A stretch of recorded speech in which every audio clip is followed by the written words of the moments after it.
1950년 8월 수백 명의 울산 시민들이 어디론가 끌려가 희생됐습니다. 이 철사로 이래 뒤로 못 가가지고 뒤에서 총과 찌르고. 10년 후 유족들은 870여 구의 유골을 수습해 백양사 앞에 합장묘를 조성했습니다. 하지만 그 묘는 누군가가 파헤치고 유골은 흔적도 없이 사라졌습니다. 다 파쁘고 옴딴다 그러더라고. 어찌 섭섭한지 세서 근거히 찾아 갖다 놨는데. 70년 전 울산에서 벌어진 참혹한 사건의 진실은 무엇일까요?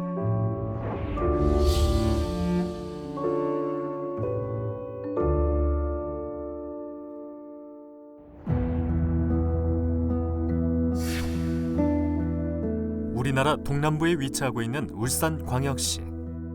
대표적인 공업도시로 울주군과 4개의 구로 이루어져 있습니다. 70년 전 한국전쟁 당시 울산은 북한 인민군의 점령지가 아니었습니다. 120여 가구가 옹기종기 모여 사는 울산의 한 시골 마을. 이곳에서 태어난 올해 75살의 김정호 씨. 오랜만에 고향을 찾았는데요. 그는 아버지의 얼굴도 잘 모른 채 70여 년을 살았습니다. 몇 해 안 왔더만 완전히 변해가지고 잘 모르겠네.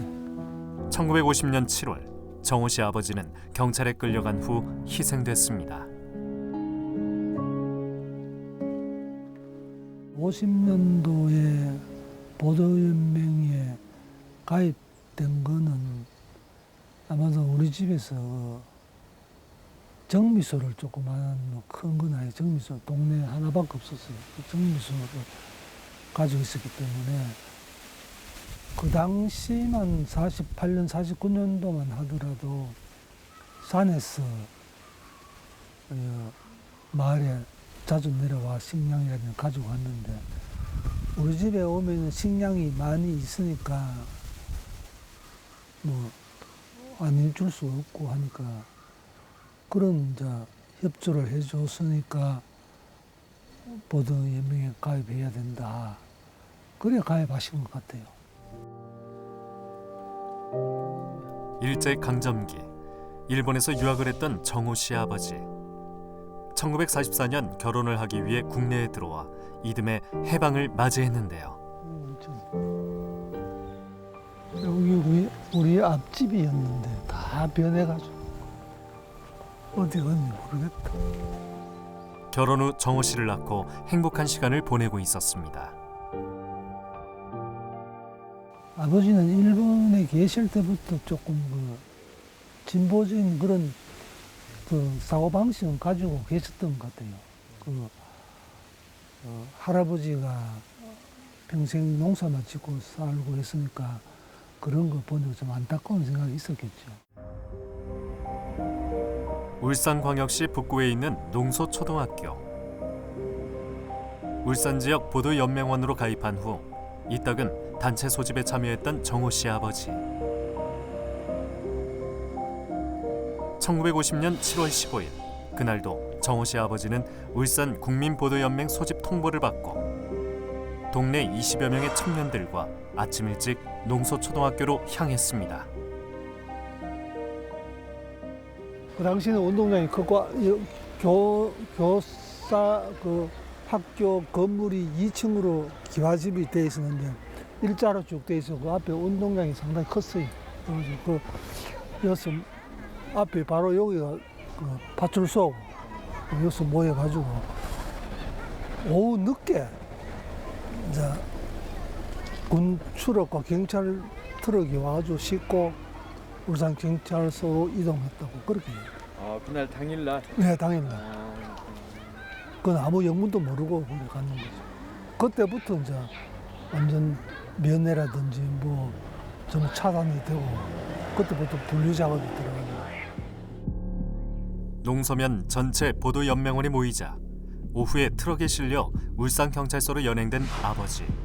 그 후 아버지는 행방불명됐습니다. 우리 할머니는 여기서 가신 후로 매일 우리 동네에서 울산 경찰서까지 한 30명인데 매일 아침 일찍 가가지고 면회하러 갔는데 한 번도 보지를 못했다고. 어머님이 우리 할머니. 할머니 예. 할머니가 이제 아들을 보기 위해서. 받으려고. 예. 결혼하고 얼마 되지 않아 혼자가 된 어머니. 정호 씨 어머니는 모진 세월을 숨죽이며 힘들게 살았습니다. 외할머니가 살아 계셨는데 오셨더라고. 병원 오셨더라고. 그래서 그 나를 잡고 많이 우셨어요. 울면서 내가 하는 얘기가 그 엄마는 신랑 복도 없고 목숨 복도 없다. 그래 많이 울고 가셨어요. 우리 할머니가. 그래 나도 집에 그날 집에 모시고 와가지고 밤에 그 내보고 같이 마지막에 될 수도 있으니까 같이 자랐고요. 그래 저녁에 늦게 이제 어머니 손 잡고 이제 잤는데 자다가 보니까 숨소리가 이상하더라고. 거기로 가셨는데 뭐 내한테 무슨 아버지에 대한 이야기나 무슨 자기 소외라든 이런 건 별로 한 이야기 없었어요. 1949년 4월 좌익 사상에 물든 사람을 전향시켜 보호하고 인도한다는 명분으로 만들어진 국민보도연맹. 두 달 뒤 국민보도연맹 중앙본부가 공식 출범한 데 이어 그해 12월 국민보도연맹 울산군 연맹이 결성됐습니다. 진실화해위원회는 지난 2008년 870여 명의 울산 지역 보도연맹원 등 예비 검속자들이 울산지구 방첩부대와 울산경찰서 경찰 등에 의해 대운상 골짜기와 반정고개에서 집단 총살된 사건을 진실 규명했습니다. 울산 보도연맹 진실규명의 가장 결정적인 근거가 됐던 자료는 울산경찰서에 보관되어 있던 처형자 명부가 발견된 것이었어요. 원래는 이제 없어지거나 소각됐어야 될 문서인데 이제 담당자들이 계속적으로 바뀌면서 문서고에 그대로 보관되어 있던 것이 저희 진실화해의 조사관들이 현장 자료 조사를 통해서 처형자 명부가 발견돼서 거기에 약 1000여 명 정도의 처형자 명부가 있었고 그중에 뭐 대다수가 보도연맹원이라는 이유로 처형되었다는 게 명부가 발견되어졌던 거죠. 당시 국민보도연맹이 뭔지도 모르고 가입했던 무고한 사람들이 많이 희생됐습니다. 올해 84살의 장말자 씨. 2남 6녀 중 5째인데요. 막내 여동생과 함께 생활하고 있습니다. 막내인 경자 씨는 70년 전 아버지와의 애틋한 기억을 가지고 있습니다. 이제 7살 때는 우리 아버지가 그 학교 그때 입학시킨다고 데리고 갔는데요.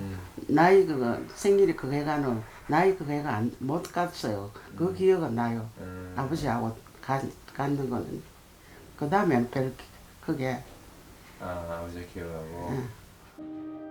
오랜 세월 방어진 일대를 터전으로 살아가고 있는 말자신의 가족. 옛날에는 받아가지고 요 양산 캐놨기는 저까지 길밖에 없었거든. 이거 다 바다로 매축을 해가지고 많이 늘려. 1950년 여름 당시에도 해변가에서 뛰어놀며 평화로운 시간을 보내고 있었는데요. 하지만 아버지와 맏언니가 보도연맹원으로 붙잡혀가고 난 후 평온하던 말자씨 가족의 일상은 한순간에 깨지고 말았습니다. 식구대로 다 들어가는데 한 달에 그때 돈이 요새 돈으로는 뭐 얼마인가 모르겠어. 하여튼 회비를 한 사람 앞에 그때 뭐 20원인가 뭐 하여튼 200원인가 그래 내는데 둘이 들어가는 뭐 10원짜리라도 40원 아닙니까? 20원 같으면. 그러는데다가 식구대로 들면 어디든지 갈 수 있다고 자꾸 이제 좋은 말만 하니까 그리고 다 들락니까 우리 저 작은 언니 90살 먹는 언니도 들락니까 또 들어라 캐가 들락니까 돈이 안 돼가지고 그래가 두 사람만 들어서 그래 다 들어시면 진짜 다 죽었대. 젊은 시절 서울에서 공부를 했던 말자 씨 아버지. 학교에서 아이들을 가르칠 정도로 동네에서 알아주는 지식인이었습니다.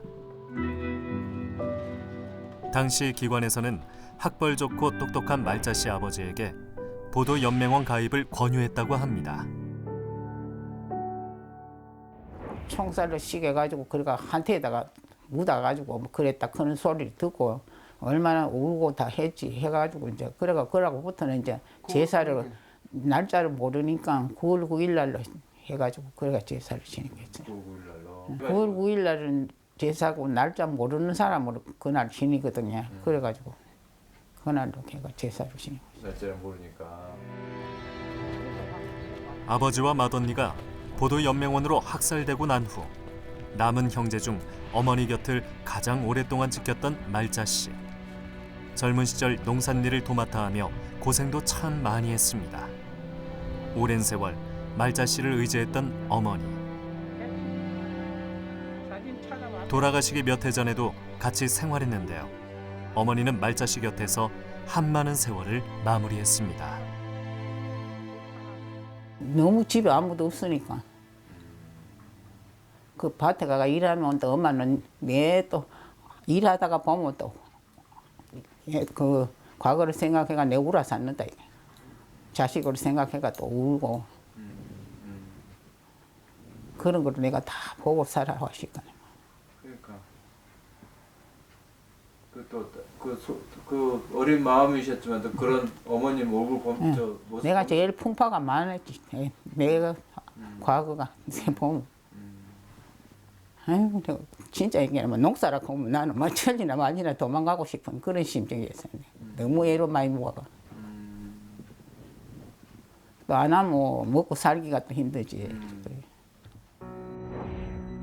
당시 국민보도연맹원 가입수는 전국적으로 30여만 명.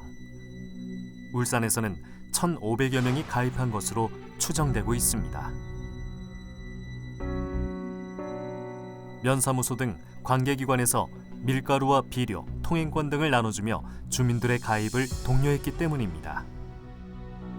울산노동역사관에서 울산의 근현대사에 대해 연구하고 있는 배문석 씨. 제작진과 함께 울산 국민보도연맹 사건으로 남편을 잃은 리망인을 찾았습니다. 올해 92살의 김기순 어르신.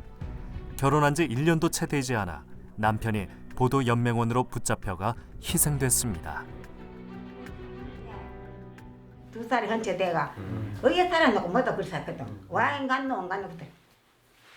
뭔데 가는 건 소용없고 그만 내가 고상하는데 어디 가는 게 정신이 나는겨. 저 피해야 되지로. 어디가 저 친구인데 못 있는겨. 뭐이가 놀면 뭐도 다 물어 샀거든. 그래. 나는 말아 저 나를 보고 딜랑 어이가 빙 들어주고 나 보내가지고 나 그럼 말아 굽고 싶어. 걔 어이 그래 걱정 넘치더라고. 그 말을 못 했으면 내가 너 앞에. 또 거진 살이 없잖아요. 이렇게 너무 말라가지고 두들 맞아가 그 이후로는 뭐 잡수는 것도 이렇게 못 잡수고. 당시 남편과 비슷한 시기 보도연맹원으로 울산경찰서에 붙잡혀 갔다가 살아나온 남편의 친척. 그 덕분에 귀순 씨는 남편의 소식을 자세히 들을 수 있었는데요. 옛날에는 이게 담이 아니고 울타리. 남편의 친척은 그 이후에도 두 모녀에게 큰 힘이 됐습니다. 얼마나 잘 지내고 성품도 어지르시고. 우리 시숙 종시숙 이제 한 살 잡고 한 살 많았거든. 우리 신랑이 한 살 잡고 같이 요리 한 곳에서 커가지고 우리 신랑은 일주일 먼저 갔다거든. 일주일 먼저 갔다 해가고 우리 여 시숙은 일주일 늦가 갔거든요. 늦가 가니까네 그래가 7월 7일만 나간 줄 알지요.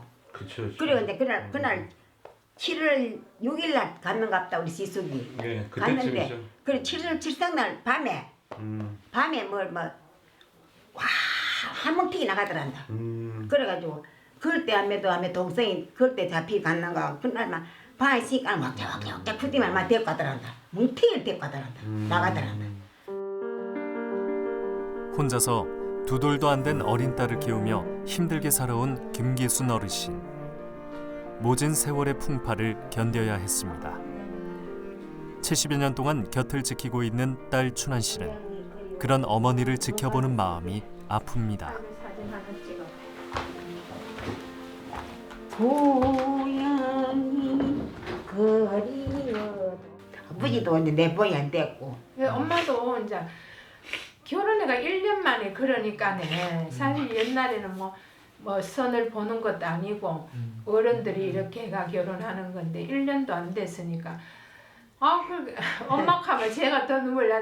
저는 아버지 소리를 한 번도 안 해봤거든요. 그러니까 내가 아버지라는 할 수가 없었고 그러니까 그 이제 사무실로 챙기고 막 일할 때 내가 나도 모르게 아버지 사무실 이렇게 전화기에 입력을 하게 되더라고요. 그래서 너무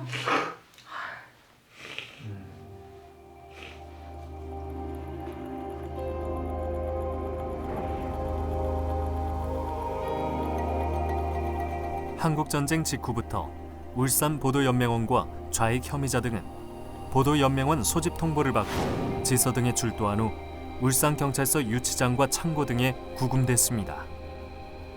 여기가 미술관. 네, 과거 울산 경찰서 자리. 이들은 좌익 활동 정도에 따라 분류 구금된 후 조사받았는데요. 20여일 동안 10여 차례에 걸쳐 집단 총살됐습니다. 여기에서 8월 5일부터 8월 26일 사이에 차차차 끄집 내가지고 병사한테 끄고 죽였고 꼭 밤에만 연단을 불러가지고 앞마당에다 트럭을 세워놓고 트럭을 싣고 가는 거예요.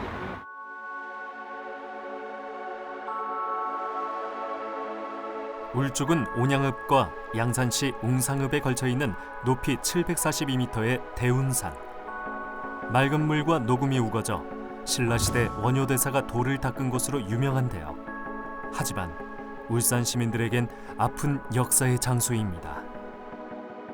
1950년 8월 울산경찰서 경찰들은 10여 차례에 걸쳐 보도연맹원 등 예비 검속자들의 손을 묶은 채 트럭에 태워 대운산 골짜기와 반정고개에서 집단 총살했습니다. 1960년 4.19 혁명 2달 뒤 유족들은 유족회를 결성했는데요. 유족들은 학살 현장으로 알려진 대운산 골짜기와 반정고개 일대에서 유골 발굴에 나섰습니다. 유족들은 학살 현장에서 수백 구의 유골과 유품을 발굴했습니다. 여기서부터 시작대가 저게 항우리가 있고 여기 있고 이렇게 해서 철탑 밑으로 뱅 가면 전부 다 구덩이가 총 17개 17구덩이 저쪽에 반정고개가 6구덩이 거기서 이제 879 가는 유골을 발굴을 했지요. 4살 때 아버지가 보도연맹원으로 끌려가 학살된 임용숙 씨. 유골을 발굴할 당시 직접 현장에 참여해 발굴 과정을 목격했는데요. 수백여 구의 유골이 발굴되던 모습은 충격으로 남아 있습니다. 파 나거든 어릴 때 나 14살 먹었거든. 어릴 때 파 올리가 쫙 놔놓고 이제 우리 아버지라고 할매가 내 따라가자 그냥 이렇게 됐고 아버지라고 그걸 하얀 종이 사라 크더라고요. 그래 한 몇 개씩 사가지고 그때 가마인가 뭐 마다리인가 그런데 여었다 자리에 그 늘이 안 하고 자리에 그걸 여었는데 파는데 저자도 봤거든요. 파는데도 봤는데 숨이 찬다. 이거 해놓은 머리 지다는 여자 머리 지다는 그런 것도 파가 이래 하는 거 봤고 나이가 어리니까 이래 보기만 했지 이제 그러고 무엇이 도장이 다 나왔다 해서 그래 도장도 파거든. 도장도 파고 그러면 봤어요. 발굴된 유골은 10여 명씩 철사줄로 묶인 모습이었는데요. 10년이 지나도 당시 학살의 참상이 남아 있었습니다. 발굴 작업 결과 870여 구의 유골을 수습했습니다. 또한 탄피 5관, 희생자들의 손발을 묶은 철사줄, 그리고 금리빨, 도장 등의 유품이 발견됐습니다. 비참하게 사람을 죽이는 거 무슨 짐승 죽이는 것도 아니고 이 철사로 이래 뒤로 못 가가지고 뒤에서 총과 찌르고 가라고 한 10명씩 엮어가지고 하라니까 사람이 할 수 있는 그 와중에도 이거를 풀고 한 사람이 다 도망갔어. 도망가 계속 숨어 살다가 60년도 미남 전부터 그 사람이 육을 받고 갈 때 나타나가지고 그 증언을 다 해주는 거예요. 발굴된 유골과 유품을 트럭에 나눠 싣고 울산경찰서 앞으로 향한 유족들. 학살 책임자를 밝혀달라고 요구하면서 통곡의 농성을 했는데요. 하지만 울산경찰서는 텅 비어 있었습니다. 허망한 마음에 경찰서 앞에서 밤을 지새운 유족들. 그래 이제 몇 트럭을 싣고 울산 경찰서에 들어왔다 이거. 5트럭인가 몇 트럭 싣고 밤에 이제 며칠만 오니까네. 경찰서 이놈들아 바라보면 이제 그래 싣고 이제 이래가지고 확 따리고 이제 여자는 여자들을 타고 남자는 남자 타고 빼는 빼들 타고 이제 이래가 며칠 만에 들어왔거든. 경찰서 들어오니까 불 다 꺼보고 경찰에 다 달려가 갔었대요. 다 도망갔어요? 다 도망갔대요. 용마 죽일라 했지만. 그래 다 달려가 버려. 함월산 중턱에 있는 백양사 앞 주차장. 다음 날 유족들은 이곳에 합동묘를 조성해 유골을 안장했습니다. 봉분의 크기는 경주의 왕릉 크기와 비슷할 정도로 컸는데요. 추모비엔 800여 명이 넘는 희생자들의 이름도 새겼습니다. 여기 무덤 되게 컸다며요? 네, 뭐 엄청 컸어요. 기록에는 한 5m 됐다고 되던데 폭이 5m 더 됐을 것 같은데. 하지만 1년 뒤 군사정부가 들어서고 합동묘는 처참하게 파괴되고 유골은 사라졌습니다. 60년도에 합동묘를 설치를 했는데 61년도 군사혁명이 일어나고 그때 바로 군부 세력들이 바로 이 유골을 해체해버리고 또 이적행위로 취급을 하고 이렇게 해서 유족들은 그 후에 아무런 활동도 안 하고 하고 싶은 이야기도 못 하고 이렇게 어려운 세월을 보내고 왔어요. 행방불명됐던 아버지와 가족을 편안하게 모시고자 했던 유족들의 마지막 바람은 산산조각 나고 말았습니다. 국가 권력에 의한 제2의 학살이 무자비하게 자행된 것. 다 파쁘고 옴딴다 그러더라고. 어찌 섭섭한지 세서 근거히 찾아 갖다 놨는데 왜 그걸 없애버렸나 누가 그랬나 그랬더니 그때 또 한번 통곡했지. 아이고 세상 너무너무 섭섭더라고. 사람이 이제 몇 번 죽는 방은 그거는 밀었나 깼나 왜 됐나 비 그거. 그 많은 유골 800, 70 여부가 된 유골을 어떻게 처리했느냐. 일부에서는 뭐 화장을 했다, 뭐 바다에 버렸다 그런데 그건 뭐 확실한 근거는 없고 뭐 우리가 추측할 때는 이것을 군사 작전 하듯이 파멸해가지고 유골만 쏙 빼가지고 또 딴 데 옮겼거나 딴 데 가서 묻었거나 아니면 바다에 버렸거나 여러 가지 추측을 할 수 있는데 아무것도 근거는 없어요. 합장묘가 없어진 후 군사정부 시절 유족들은 주위의 편견과 연좌제 등에 시달려야 했습니다. 어린 나이에 아버지를 잃고 혼자 된 어머니를 모시며 힘들게 생활한 김이나 씨. 진실화해위원회 직권조사로 보도연맹 사건 중 진실규명 결과가 가장 먼저 나왔던 울산 보도연맹 사건. 이나 씨는 2007년 진실규명을 받고 난 후 다시 유적회를 수습하고 위령제 준비 등에 앞장섰습니다.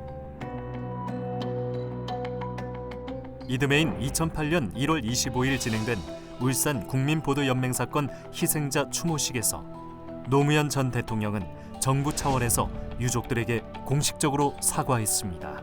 현장은 못 오셨지만 영상으로 이렇게 정식적으로 이제 대통령이 사과를 했잖아요. 예, 국가가 이런 예, 잘못을 그때 어떠셨어요? 그 사과 받고 그러실 때? 다 놀랬지 뭐. 가장 놀랬지 뭐. 뭐 진짜 세상이 이럴 수가 있나. 이게 그 당시에 그 지금 우리 울산에 공무원 한 사람도 있고 교당 한 사람도 있어요. 있는데 그 사람들이 우리 신청하라 해도 안 하더라고요. 왜 안 하냐면은 옛날에 60년대 몇으로 60년도 우리 그 6월 수습해가지고 찾아가 박경희가 없애보고 그랬잖아요. 혹시라도 무슨 그런 불상사가 있을까 싶어가지고 그 벌레가 안 했어요. 안 하더라고요. 안 했는데 결과적으로 대통령이 친애하는 국민 여러분 그리고 울산 시민 여러분 그리고 울산에서 사과했거든요. 그거 보고 다 뭐 눈물 받아대지 뭐. 울고 절단 났지 뭐. 야당했지 뭐. 생각도 못한 그런 일을 했으니까.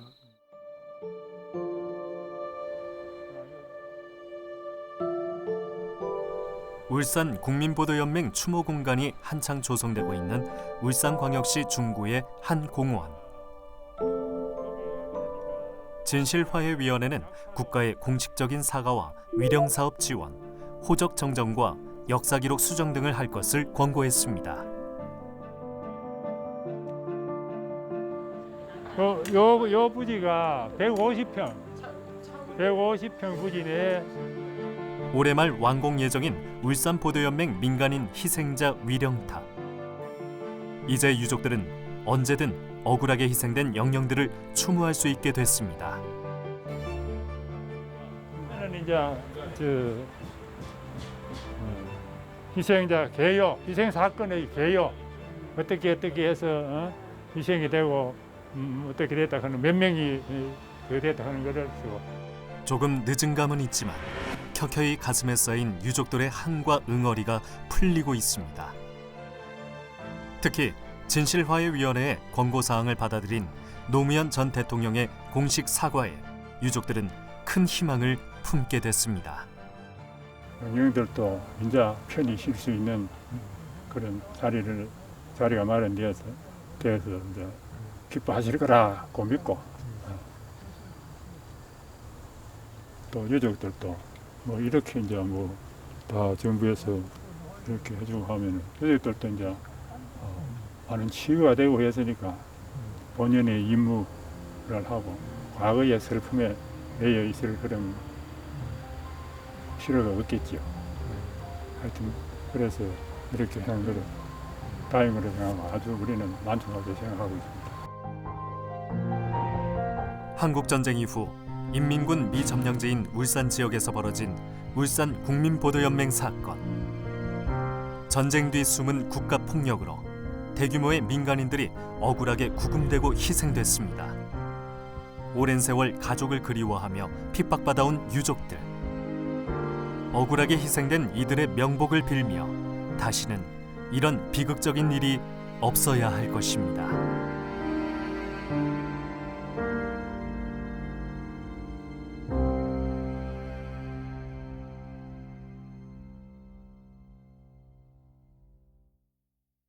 걔가 아버지 닮았어. 그러고 제가 이제 그 책자 나왔는데 그 아버지 나이가 24살이라는 게 나이가 너무 눈물이 나가지고 그럴 땐 정말 내 울린 게 그럴 땐 많이 울었으니까 그거를 아들 보고 24살이라고 하면 할 때가 지금 24살이 아무것도 모를 그거에 그래도 이제 엄마가 이렇게 고생하고 그래도 이만한 정신력이라도 가지고 계시고